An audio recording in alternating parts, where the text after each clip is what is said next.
Salam. Waalaikumsalam. Assalamualaikum, Pak Rektor. Salam. Assalamualaikum, Prof. Waalaikumsalam warahmatullahi wabarakatuh. Ya Pak Hasbi. Ikut bersih-bersih ya, Prof. Ya biasa Pak, tiap pagi sebelum masuk kantor, keliling kampus, cek kebersihan, sekalian olahraga, dan bantu-bantu sedikit cleaning service. Supaya mimpi kampus Asri bisa terwujud. Kalau kampusnya asri, warga kampusnya hatinya jadi bersih. Kebetulan, Prof.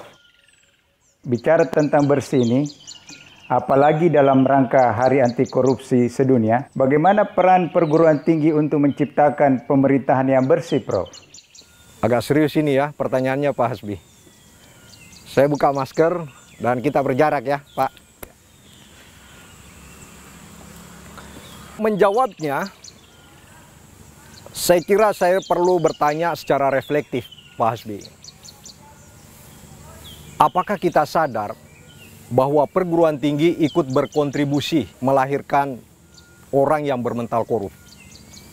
Apakah kita tahu bahwa perguruan tinggi ikut berperan menciptakan sosok yang mudah tergoda oleh materi, terhenyap oleh rayuan hedonisme hidup?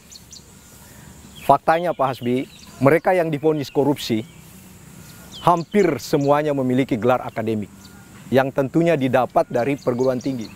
Padahal sejatinya perguruan tinggi itu harus berperan untuk menciptakan good and clean governance. Karena perguruan tinggi adalah benteng terakhir pendidikan formal anak bangsa untuk membuat mereka menjadi sosok yang berintegritas. Memiliki mental yang tidak mudah berkompromi dengan transaksi yang abu-abu. Memiliki mental yang tidak permisif pada cara-cara hidup yang menyimpan dari aturan. Apa yang harus dilakukan untuk mewujudkan tradisi anti korupsi, Prof? Setidaknya ada 5 yang harus dilakukan di benak saya, Pak Hasbi.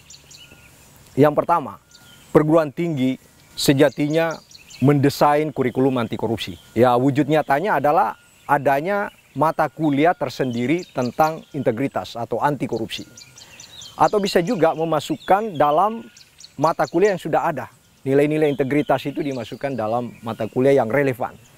Yang paling penting dalam mata kuliah itu adalah ajaran kearifan lokal atau local genius yang syarat dengan nilai-nilai integritas. Ya, karena anak-anak muda kita sangat mudah memahami ajaran kearifan lokal karena mereka tumbuh dalam tradisi khas mereka. Yang kedua, perlu kita membangun jejaring perguruan tinggi untuk menyebarkan ajaran integritas atau anti korupsi ini. Tidak mungkin kita melakukan sendiri, Pak, atau sendiri-sendiri. Bekerja sama lebih efektif dari sama-sama bekerja. Kita di UIN Alauddin ini sudah punya pengalaman beberapa tahun lalu untuk melakukan proses mainstreaming gerakan anti korupsi ini melalui keaktifan kita pada gerakan Indonesia Integrity Education Network. Hampir 100 jaringan perguruan tinggi di Indonesia. Namun ini menjadi vakum dan tidak aktif, sayang sekali. Dan menurut saya ini yang perlu dihidupkan kembali. Yang ketiga, pembelajaran agama harus kuat. UIN memiliki basis yang kuat dalam pembelajaran agama. Termasuk penguatan atau reformulasi doktrin keberagamaan. Kenapa doktrin? Karena doktrin itu mempengaruhi alam sadar anak-anak kita dari kecil. Contohnya Pak, doktrin eskatologis tentang surga. Dari kecil kita diajar, orang tua kita, guru mengaji kita, pelajaran agama kita. Orang yang rajin sholat masuk surga. Nah ini harus diperkaya dan direformulasi. Ini yang harus diinovasi, ditambahkan. Orang yang jujur pasti masuk surga. Artinya Pak, gong kejujuran itu harus selalu ditabuh, digaungkan. Supaya ehonya bisa kedengaran di tengah-tengah masyarakat. Yang tidak kalah pentingnya adalah yang keempat. Harus ada role model orang jujur. Supaya cerita orang jujur itu bukan mitos. Tidak fiktif, faktual, nyata adanya. Bukan sekedar cerita legenda pengantar tidur bagi anak-anak kita. Pak Hasbi, di Makassar ini negerinya orang yang berani jujur. Di sini Pak, pernah hidup sosok yang bernama Baharudin Lopa. Semua anak negeri pasti paham sosok ini. Sosok yang berintegritas, yang tidak pernah mau menerima hadiah sedikit pun yang terkait dengan jabatannya. Di kampung halaman saya di Bone, yang jauh di sana, ada seseorang yang bernama Ustadz Fatur Rahman. Seorang PNS, dosen, mengajar di IAIN Bone. Sosok ini dikenal oleh warga di mana dia hidup dan bergaul sebagai sosok yang tidak pernah berbohong sekalipun. Dan yang terakhir, yang kelima ini menurut saya sangat penting juga. Orang jujur harus dibuat lebih mujur. Ekonominya tidak susah, aksesnya tidak terbatas, karirnya tidak terhambat.